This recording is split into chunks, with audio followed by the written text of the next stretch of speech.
할렐루야. 우리 믿음 생활에서 가장 중요한 것은 하나님이 어떤 분이냐 하는 것을 아는 것입니다. 모든 관계가 다 그렇죠.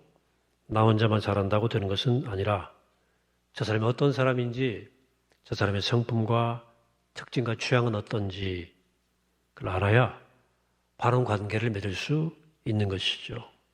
그런데 하나님에 대해서는 우리가 온전히 아는 것이 원천적으로 불가능합니다. 그분은 너무도 크고 놀라운 분이기 때문에 그렇습니다. 온 우주보다 크신 하나님을 우리가 어찌 피조물이 다 알 수 있겠습니까? 누구도 하나님 다 알았다 이렇게 단정 지을 수 없습니다. 있다면 그 이단이에요. 우리가 하나님을 만났다면 하나님의 옷자락을 잠시 스친 것뿐이에요. 하지만 하나님께서는 우리에게 필요한 만큼 당신을 보여주십니다.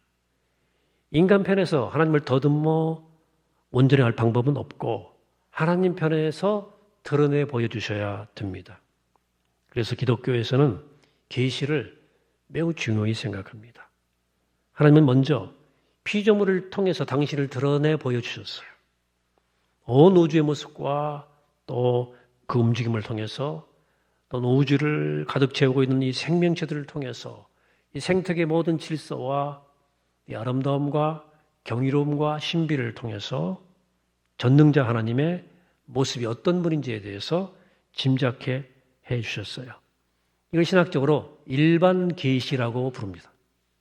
그런데 하나님께서는 그것에 만족하지 않으시고 특별한 방식으로 또 당신을 드러내 보여주셨습니다. 우선 한 민족을 제사장 민족으로 선택하셔서 그 백성을 통해서 하나님이 어떤 분인지를 드러내 보여주셨어요.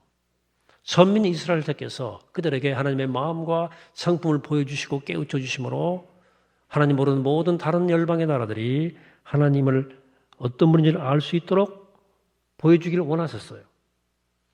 이스라엘이 그 일에 실패하고 맙니다. 그렇지만 그래도 이 구약의 얘기를 통해서 우리는 하나님이 어떤 분인지를 배워요. 우주 현상과 생명 현상들을 통해서 짐작만 했던 하나님에 대해서 하나님이 이런 분이구나 라고 좀 더 자세히 알게 되는 것이죠. 이스라엘이 끝내 실패하자 하나님은 예수 그리스도를 통해서 당신을 또 계시해 주셨어요. 하나님께서 이스라엘 민족을 통해서 하시고자 했던 일을 예수 그리스도를 통해서 하신 거죠. 예수님께서 보여주신 모든 것, 그분의 인격, 그분의 사역, 그분의 능력과 지혜, 그분의 거룩하심과 아름다움, 그분의 사랑, 이 모든 것은 하나님이 어떤 분인지를 우리에게 가르쳐 줍니다. 우리는 이것을 특별 계시라고 부릅니다. 이렇듯 하나님께서는 우리를 하여금 일반 계시를 통해 하나님에 대해서 어렴풋이 눈뜨게 하시고 그리고 특별한 계시를 통해서 하나님을 아빠, 아버지라고 부르며 살아갈 수 있도록 해주셨어요. 우리가 하나님에 대해서 다 아는 것은 불가능하지만 하나님은 하나님을 아버지라고 부를 수 있을 만큼의 계시를 우리에게 알려주신 거죠. 그것도 지식을 기초해서 하나님을 더욱더 우리가 깊이 알아가기를 힘쓰는 것이 소위 영적 생활, 영성 생활이에요. 그런데 오늘 본문이 구약 성경에서 우리가 경험하는 하나님에 대한 좀 특별한 얘기를 하고 있어요. 45장 15절입니다. 이사야. 구원자 이스라엘 하나님이여 진실로 주는 스스로 숨어 계시는 하나님이시니이다. 하나님의 속성을 숨어 계시는 하나님이라고 소개합니다. 이 본문은 바벨론 포로기를 배경으로 하고 있는 본문입니다. 이사야 선지자는 하나님의 선민인 이스라엘 백성이 바벨론 제국에게 멸망을 당하고 70년 동안 포로로 생활을 해야 하는 이 상황에 대해서 이스라엘은 매우 당황스러웠습니다.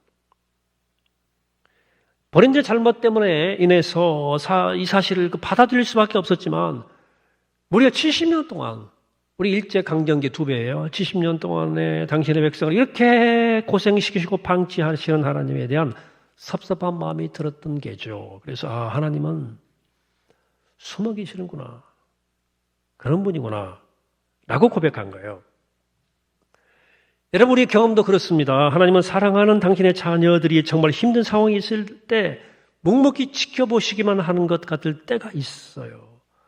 우리 지난 삶을 돌아보아도 하나님이 당장 일어나 행동하셔야 할 때 뒷짐지고 지켜보실 때가 있었습니다. 그래서 우리는 때때로 하나님이 계신가 하는 생각이 들고 심지어 하나님이 무능하신 건 아닌가 하는 의심이 들 때도 있었습니다. 이것을 이사야는 숨어 계시는 하나님이라고 표현을 한 거죠. 그런데 이 하나님의 숨어 계심이라는 주제는 이사야만이 아니라 신약에도 등장합니다. 맥락은 좀 다르지만 예수님께서 산상수훈에서 영성생활의 세 가지 도구, 구제와 기도와 금식에 대해서 말씀하시는 장면이 나오는데 거기서 후렴 끝처럼 거듭 반복되는 대목이 있어요. 그것은 은밀히 보시는 하나님, 숨어서 보시는 하나님이란 말입니다. 마태 6장 4절에 보시면 네 구제하면 은밀하게 하라. 은밀한 중에 보시는 너의 아버지께서 갚으시리라. 그럽니다. 기도에 대한 말씀 6절에는 너는 기도할 때에 네 골방에 들어가 문을 닫고 은밀한 중에 계신 네 아버지께 기도하라. 은밀한 중에 보시는 네 아버지께서 갚으시리라. 18절 금식에 대해 말씀할 때도 이는 금식하는 자로 사람에게 보이지 않고 오직 은밀한 중에 계신 네 아버지께서 보이게 하려 하심이라. 은밀한 중에 보시는 네 아버지께서 갚으시리라. 반복되고 있죠. 요즘 피터스는 메시지 성경에서 이 대목에 대해서 무대 뒤에서 일하시는 하나님이라고 말했어요. 막 뒤에서 일하시는 하나님이라고 그렇게 번역해 놓았습니다. 자, 이렇게 동일한 말을 계속 반복한다는 것은 이 말이 매우 중요하다는 뜻이 되겠습니다. 예수님은 여기서 하나님께서 숨어서 은밀하게 무대 뒤에서 일하신다는 사실을 특별히 강조합니다. 왜 그랬을까요? 말할 것도 없이 하나님의 이 본성, 즉 숨어서 일하시는 이 하나님의 본성과 하나님의 활동 양식을 알지 못하면 믿음 생활에 성공할 수 없기 때문이에요. 여기에 적어도 두 가지 이유가 있는데 첫째는 그것이 하나님의 존재 상태에 있어서 가장 중요한 측면이기 때문에 그렇습니다. 여러분 예수님께서 이 사마리아 여인과의 대화에서 하신 말씀을 기억하시죠? 사마리아 여인이 예수님께 물었어요. 주여 우리가 하나님 만나려면 그리심산으로 가야 됩니까? 시온산으로 가야 됩니까? 당시 유대인들은 예루살렘 시온산에 가야만 하나님 만날 수 있다고 주장을 했었고요. 북쪽 사마리아 사람들은 아니다. 북쪽 그리심산으로 가야 하나님 만날 수 있다고 주장했어요. 이 엇갈린 주장에 대해서 이 사마리아 여인이 질문한 거예요. 예수님 뭐라고 대답했죠? 요한복음 4장 24절에서 하나님은 영이시니 예배하는 자가 영과 진리로 예배할지니라 그랬죠? 영이신 영은 뭐예요? 우리 한국 말에는 영은 귀신, 홀영 뜻하는 그런 영자예요. 한자도 그렇고 성경의 영은 전혀 다른 뜻이죠. 히브리의 영, 루하하는 숨, 공기 그런 뜻이고요. 헬라어의 푸뉴마 영은 바람이라는 뜻입니다. 그러면 하나님이 영이시다는 말은 은유로서 하나님은 바람 같은 분이다. 하나님은 공기 같은 분, 숨 같은 분이다. 그런 뜻입니다. 하나님은 우리 눈에 보이지 않고 손으로 잡을 수 없는 그런 존재라는 뜻입니다. 그렇기 때문에 하나님을 만나러 어디 공간에 갈 필요가, 특별한 공간에 갈 필요가 없다는 말씀이에요. 너희는 그 자리에서 하나님 만날 수 있다. 영이시니까. 중요한 것은 어느 장소로 하느냐가 아니라 어떤 태도로 임하느냐가 중요하다는 말씀이죠. 여러분 바람을 느끼려면 눈 감고 내 감각을 활짝 열어놓아야 되듯이 그러면 그 없는 것 같은 바람이 느껴지잖아요. 많이 눈 감고 있으면 바람을 느끼면 그처럼 어디에서라도 하나님께 영적으로 집중하면 영이신 하나님을 만날 수 있다는 뜻입니다. 그러니까 영과 진리로 예배드리라는 말은 하나님을 향한 하나님에 대한 영이신 하나님에 대한 태도를 말하는 거예요. 그러므로 우리 영성생활의 성패는 하나님의 영이시라는 사실을 기억하고 이 보이지 않는 하나님의 영혼의 주파수에 맞추고 보이지 않는 하나님을 보이는 듯이 살아가는 것 이것이 영성생활의 가장 중요한 핵심이고 예배의 핵심이에요. 영이신 하나님과 함께 영적 주파수를 맞추는 것. 둘째로 이사야와 예수님이 하나님이 숨어 계셔서 일하신다는 사실을 강조하는 이유는 하나님이 어떻게 활동하시는지에 대해서 우리가 알아야 되기 때문입니다. 하나님께서는 성령을 통해서 우리 가운데 역사하시잖아요. 그 사실에 대해서 바울 사도는 에베소서 이렇게 말씀합니다. 에베소서 4장 6절에서 매우 중요한 구절인데요. 하나님도 각자 합독해볼까요? 시작. 하나님도 한 분이시니 그 만유의 아버지시라. 만유 위에 계시고 만유를 통일하시고 만유 가운데 계시도다. 여기 만유를 통일하신다는 말을 표준세 번역은 만유를 통해서 계시다 그랬어요. 그게 번역했어요. 이 만유 속에 내가 들어가니까 만유를 나라고 바꿔 읽어보면 하나님도 내 아버지시요 내 위에 계시고 나를 통해서 계시고 내 안에 계시는 분이다 이런 뜻이에요. 내 존재 전체가 하나님 안에 있고 하나님이 내 존재 안에 계시다는 뜻입니다. 하나님 이렇게 보이는 물질이라면 내 밖에 있으면 밖에 있는 거죠. 내 안에는 없는 거 아닙니까? 물질이기 때문에. 그런데 하나님 영이시기 때문에 내 안에도 계시고 내 밖에도 계시는 거예요. 마치 내 밖에 공기가 있고 내가 쉬는 숨을 통해서 내 안에도 공기가 있는 것과 마찬가지 원리겠죠. 자, 성경은 온 우주의 창조자이신 전능의 하나님께서 우리 위에 계시고 우리를 통해서 계시고 우리 안에 계시다 이렇게 선포하고 있어요. 근데 이 선포가 굉장히 공감이 안 되는 분도 계실 수 있어요. 하나님이 안 계신 것 같은 상황이 있거든요. 하나님이 나한테 무관심하신 것 같은 상황에 처한 사람들이 있기 때문에 그렇습니다. 이스라엘 팔레스타인 무력 분쟁이 지금 15일째입니다. 오늘로. 지난 주 중에는 가자지구 병원에 폭격이 있어서 많은 사람이 또 죽었어요. 서로 아니라고 지금 그래요? 현재까지 양측 사망자가 5천 명이 넘었습니다. 사망자. 유엔과 세계 각국의 휴전을 촉구하지만 진정될 기미가 아직은 안 보입니다. 엊그제 가자지구 난민청과 그 교회도 폭발이 발생했어요. 이런 팔레스타인 땅에 무슬만 있는 거 아니에요? 이스라엘도 그리스도인이 있고요. 팔레스타인도 그리스도인들이 있어요.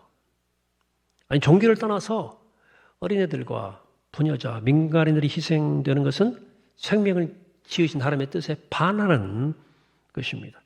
하루빨리 폭격이 멈추고 더 이상 피해를 막아야 되고 우리 기도하셔야 돼요.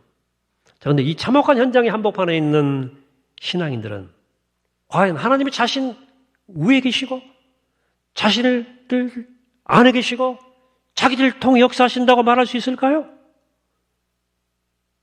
이렇게 무고한 생명들이 죽어나가는 그 전쟁의 현장에 만약 하나님이 계시다면 그 하나님은 무력한 하나님이시거나 무관심한 하나님이라고 말할 수밖에 없죠. 전능자 하나님이 정의 하나님이 살아계시다면 정말 우리 가운데 살아계시다면 그 전능의 발을 뻗으셔서 하나님의 임재를 드러내 주셔야 하는 건 아닙니까? 그 테러리스트들과 전쟁광들이 모이하는 그 자리에 불을 내려버리시든지 아니면 그리 터진 폭탄이 불발탄되게 하든지 아니면 폭탄이 쳐져도 피해 입은 사람 다 바로 치료해 주시든지 그런 기적을 주시든지 해야 하는 거 아니겠습니까? 근데 그런 일이 일어나지 않고 수많은 연약한 생명들이 속설없이 죽어갑니다. 중동에서, 러시아에서, 우크라이나에서 지금도. 우리가 어떻게 이해해야 됩니까? 이 질문에 오랜 질문인 사실이죠. 이 질문에 대해서 오늘 본문은 도전적 말씀을 주시는 거예요. 우리는 고난의 한복판에서 하나님의 전면에 나서 주시기를 그리고 전능의 팔을 펴서 즉각 문제를 해결해 주시기를 기대하고 구하죠. 그러나 오늘 본문은 하나님은 그렇게 활동하는 분이 아니란 거예요. 숨어 계신데요. 하나님이. 그렇기 때문에 하나님은 때로 무력해 보이고 때로 존재하지 않는 것처럼 보이는 거죠. 그럼 바람이 잠잠할 때는 바람이 없는 것처럼 느껴지는 것처럼 숨어 계시는 하나님도 안 계시는 것처럼 느껴질 때가 있습니다. 이 지점에서 이런 질문이 가능해요. 아니 성경에 보면 하나님이 전면에 나타나셔서 전능의 바람을 휘두르면서 원수를 한 번에 쓸어버리신 일이 얼마나 많이 나오는데 그런 일은 어떻게 된 겁니까? 네, 맞습니다. 성경을 보시면 하나님이 행하신 놀라운 일들이 빼곡히 적혀 있어요. 이 기록들만 보면 하나님은 숨어서 일하시는 분이 아니고 드러내놓고 일하시는 분처럼 보입니다. 무대 뒤에서 일하시는 하나님이 아니라 무대 전면에 나타나서 일하시는 하나님처럼 보이죠. 그래서 성경 읽으면서 우리에게도 하나님이 그런 모습으로 드러내 주셨으면 아브라함에게처럼 그렇게 직접적으로 귀에 대고 말씀해 주시고 모세에게 했던 것처럼 그렇게 놀라운 일로 역사해 주신다면 얼마나 좋을까 기대하죠. 당연하죠. 그런데 나에게는 이 고통과 장애를 한순간에 치워주시기를 그렇게 구해도 하나님 묵묵부답하시는 거예요. 막힌 길을 그냥 전등의 손으로 확 뚫어주시기를 바라는데 별 변화가 안 일어나는 거예요. 일어나지 않습니다. 믿음 없는 배우자를 위해서, 속썩이는 자녀를 위해서 눈물로 기도하는데 돌아설 기미가 안 보이네. 그런 일이 전혀 일어나지 않는 것은 아니지만 너무나 드물게 일어나는 거야. 그래서 자꾸 낙심이 되고 때로 회의에 빠지기도 해요. 여러분, 성경을 잘 이해하셔야 됩니다. 성경은 한 사람 혹은 한 민족에게 일어난 수많은 일들 가운데서 하나님 행하신 극소수의 이야기를 뽑아놓은 책입니다. 여러분, 출애굽기에서 신명기에까지의 기록된 모세의 이야기가 많이 있죠. 모세가 120년 살았어요. 그 생애 중에 그 이야기가 몇 퍼센트가 될까? 같습니까? 사사기 읽어보시면 사사기에 그 기적들이 가득 차죠. 사사기라고 하는 그 전체 기간이 거의 400년이에요. 400년 넘는 기간 동안에 하나님이 행하신 놀라운 일들을 골라서 적어 놓은 것입니다. 신약의 사복음서에 예수님 이야기가 많이 나오죠. 그렇지만 3년 공생의 기간 동안에 아주 일부가 거기 기록되어 있는 거예요. 수많은 이야기들 가운데 하나님의 능력이 드러난 사건만 그렇게 선별해서 기록해 놓았으니까 읽는 사람들은 하나님께서 늘 그렇게 즉각 나타나서 문제를 해결해 주신 것처럼 보이는 거죠. 여러분, 그렇지만은 않아요. 그런 면만 있는 게 아니고 모세 일생에도 사사들이 활동했던 400년간의 기간 동안에도 예수님의 공생의 기간 동안에도 하나님이 숨어 계신 것 같고 침묵하시는 것 같을 때가 더 많았어요. 제가 어릴 때부터 오늘까지 경험한 하나님의 저와 함께한 역사를 다 기록하라 하면 얼마나 될까? 이만큼 분량은 나올 것 같아요. 소체장 정도는. 그 글을 읽는 분들이 있다면 어떻게 생각하시겠습니까? 육 목사는 늘상 은혜로운 일만 일어났는가 봐. 복도 많네. 이렇게 생각하실 거 아니겠습니까? 하지만 그것은 제가 그동안 보고 경험한 것이 이 극히 일부분에 속하는 거예요. 그보다 비교할 수 없이 많은 시간들을 저는 하나님의 부재를, 하나님의 침묵을 경험해야만 했어요. 하지만 하나님이 저와 함께 행하신 그 일들을 내가 기억하기 때문에 하나님이 없는 것 같고 하나님이 침묵하시는 것 같은 기간 동안에도 하나님을 의지하고 살아왔던 거예요. 사실 하나님이 숨어 계신 것은 아니죠. 숨어 계신 것처럼 우리에게 느껴질 뿐이죠. 태초에 아담과 하와가 죄를 짓기 전에 하나님과 인간은 있는 그대로 드러내놓고 소통하는 그런 관계였어요. 모든 게 다 투명하고 드러나 있었어요. 문제는 아담과 하와가 죄를 범하면서 바뀌었죠. 아담과 하와가 죄를 범한 다음에 그 관계, 에덴에서 쫓겨났어요. 하나님과 인간 사이에 있었던 그 막힘 없는 소통이 더 이상 불가능해졌다는 뜻입니다. 추방은. 그 이후로 인간에게 하나님은 없는 것처럼 보이게 된 거예요. 하지만 하나님께서는 인간을 완전히 버리지 않으셨어요. 여전히 인류를 사랑하시고 관심 있고 그들을 위해 일하십니다. 다만 우리가 바라는 대로 우리가 원하는 시간에 우리가 원하는 것을 해주시지 않을 뿐이에요. 우리는 하나님을 마치 알라딘의 램프에 나오는 지니처럼 우리가 원하면 언제든지 뿅 나타나셔가지고 내가 원하는 것을 내가 원하는 방식으로 해주기를 원하죠. 그리고 사라지기 원해요. 늘 옆에 계시면 불편해. 예. 문제 때서 딱 해결해 주시고 사라지셔야 돼. 옆에 있으면 성가시고 안 계시면 아쉽고. 이게 우리 하나님의 우상이죠. 그거. 하나님은 온 우주의 주인이세요.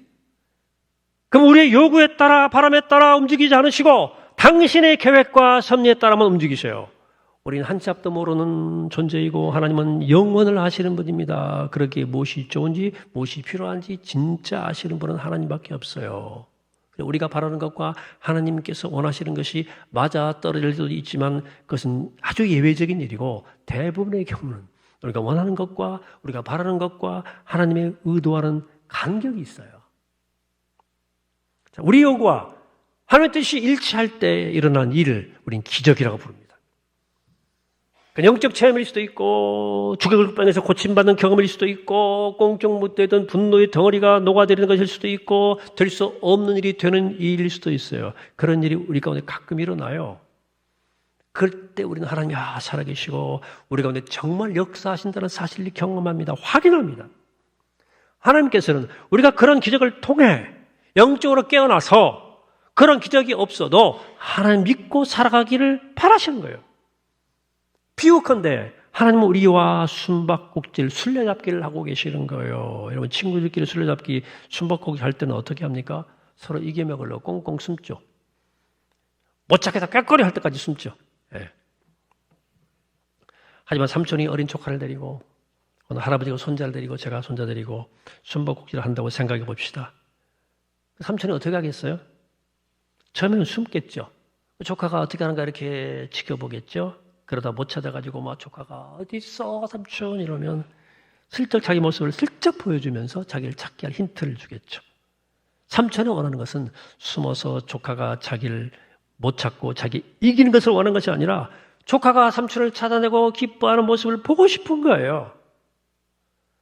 또 삼촌의 순례가 되면 어떻겠습니까? 뻔히 저도 손주들 숨어라고 해놓고 다 보이는데도 못 찾는 것처럼 두려워하는 거예요. 하나님이 우리를 대하시는 것도 딱 그렇다 그 말이에요.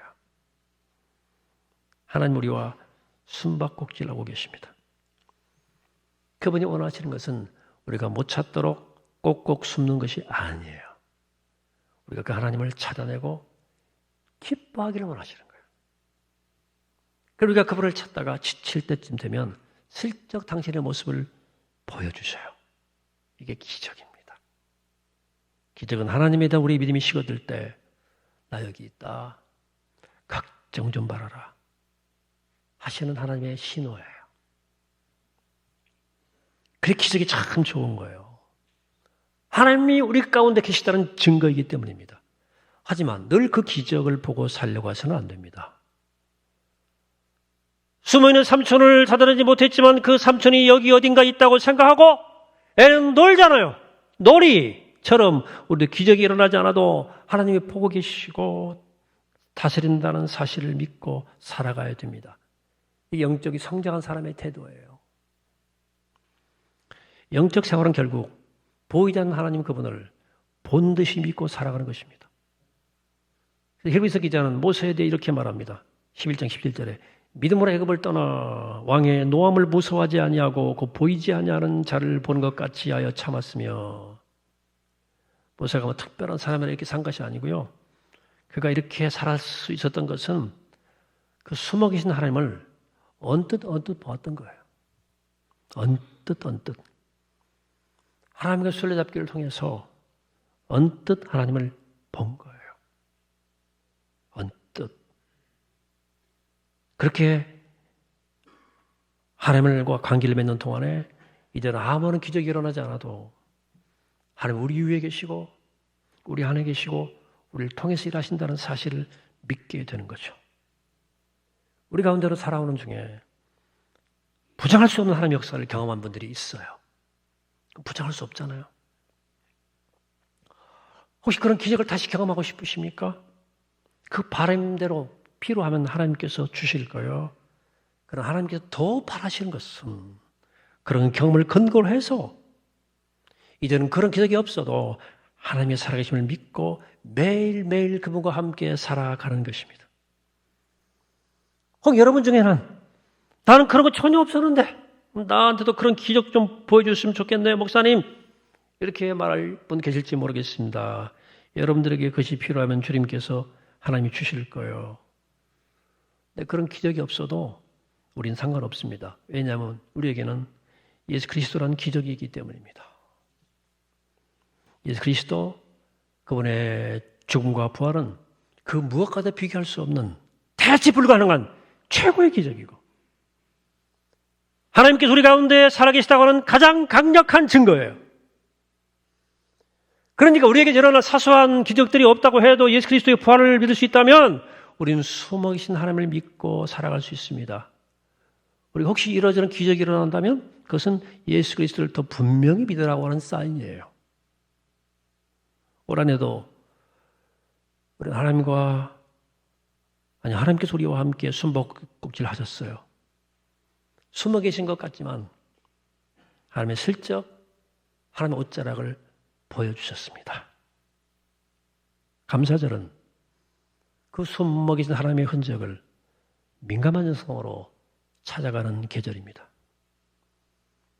우리가 살아온 삶의 흔적 속에 감춰져 있는 하나님의 은혜를 발견해내는 계절입니다. 이번 한 주간 바라기는 마치 숨어있는 삼촌의 머리카락을 보고 좋아서 막 뛰어가는 어린애처럼 다른 사람은 도저히 알 수 없는 그 숨어 계신 하나님의 흔적을 발견하고 기뻐하고 그 감사를 하나님께 드리러 나오는 감사들이 되기를 축복합니다. 그렇게 숨어 계신 하나님을 발견하고 숨어있는 은혜를 발견하며 사는 것이 하나님께서 기뻐하시는 우리의 영적 생활입니다. 바울은 그렇게 우리 가운데, 우리 삶 가운데 숨어 계신 하나님을 기쁨으로 찾으며 나무나 그분과 함께 동행하는 복된 여러분 되시기를 이 아침에 주의 이름으로 간절히 축원합니다. 기도하겠습니다. 걸어가신 하나님, 살아계신 하나님, 숨어계신 하나님, 하나님 임재 가운데 늘 거하게 하심을 감사드리었고 우리 삶 가운데 숨어 계시지만 보이시는 하나님의 은총과 은혜를 기억하며 그 사랑을 감사로 기억하며 오늘 보이지 않아도 주님을 보는 듯이 살아가는 하나님의 귀한 자녀 되게 하시고 이 신앙의 신비, 이 신앙의 능력을 살아서 나마다 승리하고 나마다 충만한 삶을 살아가고 날마다 감사하는 주님의 백성, 자녀 되게 축복하옵소서. 감사드리옵고 우리 주 예수 그리스도의 이름으로 기도합니다. 아멘.